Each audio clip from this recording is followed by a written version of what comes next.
तब मैं 14 साल की थी। मैं अपने मम्मी पापा के साथ शहर के एक बड़े घर में कुछ ही दिन पहले रहने आई थी। मेरे मम्मी पापा दोनों सरकारी नौकरी करते थे। घर बड़ा होने के कारण काम के साथ साथ पूरे घर की देखभाल कर पाना मम्मी पापा के लिए बहुत मुश्किल था। इसलिए हमें एक नौकर की ज़रूरत थी। फिर एक दिन पापा के एक दोस्त ने अपने किसी जानने वाले को काम पर लगा दिया। वो लड़का 22 से 23 साल का था। जब मैंने उसे पहली बार देखा, तभी से उसे के मेरी तरफ देखने के अंदाज से वह मुझे बिल्कुल भी अच्छा नहीं लगता था। लेकिन वह घर का हर काम बहुत अच्छे तरीके से करता था, इसलिए मम्मी पापा ने उसे घर के काम के लिए रख लिया। मैंने शहर में एक नए स्कूल में जाना शुरू कर लिया था। एक दिन जब मैं स्कूल से घर वापस आई तो मैं काफ़ी थकी हुई महसूस कर रही थी। मैं अपने कमरे में गई और कपड़े बदलने लगी। जब मैं कपड़े बदल रही थी तो मुझे लगा जैसे कोई मुझे खिड़की से देख रहा है। मैंने पास जाकर देखा तो मुझे किसी के वहां से भागने की आहट महसूस हुई। फिर मैंने कपड़े बदलकर बाहर जाकर देखा तो वह हमारी गाड़ी साफ कर रहा था। वह मुझे सर से लेकर पांव तक बहुत बुरी नज़रों से देख रहा था और लगातार मुझे घूरे जा रहा था। एक दो बार मैंने मम्मी को इसके बारे में बताने की कोशिश भी की थी कि मुझे नौकर की हरकतें बिल्कुल ठीक नहीं लगती, लेकिन मम्मी ने इस पर ज़्यादा ध्यान नहीं दिया। फिर एक दिन मैंने सुबह थोड़ा लेट उठी क्योंकि उस मुझे स्कूल से छुट्टी थी। मम्मी पापा काम पर जा चुके थे। मैंने अपना काम खत्म किया और अपने कमरे में पढ़ने के लिए बैठ गई। तभी नौकर मेरे कमरे में आया और पूछने लगा कि खाने में क्या बनाऊं। मैंने कहा कुछ भी बना दो। फिर कुछ देर बाद वह खाना बना कर लाया तो मैंने बिना सोचे समझे खाना खा लिया। खाना खाते ही मुझे कुछ अजीब सा महसूस होने लगा और मैं बेड पर लेट गई।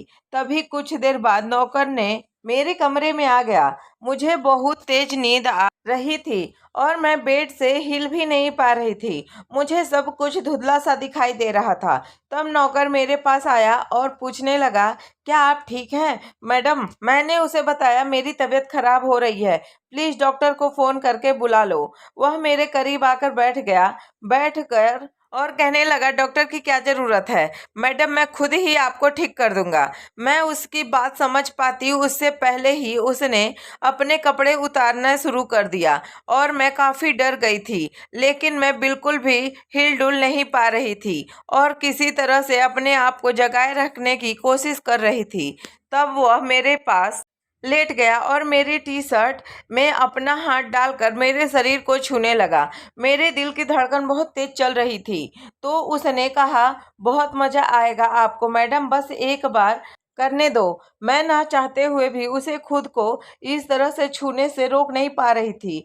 तब उसने मेरी टी-शर्ट उतार दी और कहा, मैडम आप बहुत ही ज़्यादा खूबसूरत हो।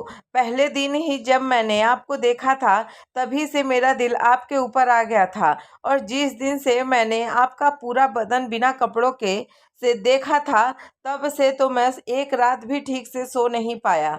तब से मुझे याद आया मेरा शक सही था। उस दिन नौकर ही मुझे कपड़े बदलते हुए खिड़की से देख रहा था। फिर उसने मेरे शरीर को छूते हुए कहा, मैडम देखो ना कितना नाजुक और मुलायम है आपका शरीर, बिल्कुल कच्ची कली की तरह हो आप। किसी ने मेरे सिवा आज तक कभी किसी और ने नहीं छुआ।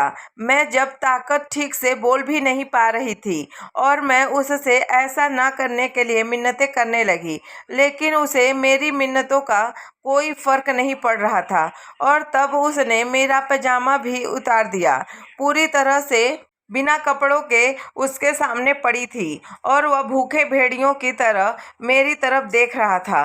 फिर उसने मेरे शरीर के सबसे कोमल हिस्से को छुआ और कहा, अब तो आपको भी मजा आने लग गया होगा मैडम, अब तो मैं घूमने के काबिल भी नहीं रही थी। फिर वह मेरे ऊपर आ गया और मेरे शरीर के हर मुलायम हिस्से को फिर से पागलों की तरह चूमते हुए काटने लगा। मैं जितना हो सके उसे अपने आप से दूर करने की कोशिश कर रही थी, लेकिन मेरे शरीर में तो जैसे जान ही ना बची हो।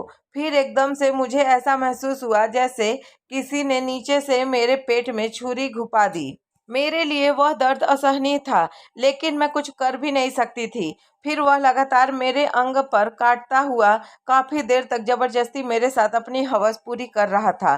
तब तक अभी मैं होश में थी। फिर जैसे ही उसने अपना काम खत्म किया, मैंने रोते हुए एक बार उसके बाद मेरे शरीर को नोच रहे थे और अब तो यह सब मेरे बर्दाश्त के बाहर हो चुका था और इस बार तो मैं बेहोशी हो गई।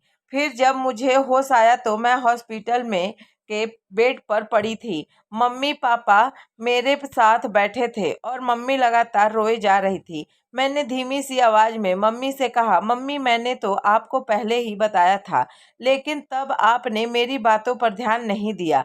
सब मम्मी पापा ने माफी मांगी और मुझे बताया नौकर को पुलिस ने पकड़ लिया और उसकी इस घिनौनी करतूत के लिए वह पूरी उम्र जेल पड़ा रहेगा। कई बार हम कुछ बातों को छोटा समझकर नजरअंदाज कर देते हैं, लेकिन वह छोटी छोटी गलतियां किसी की जिंदगी बर्बाद कर सकती है।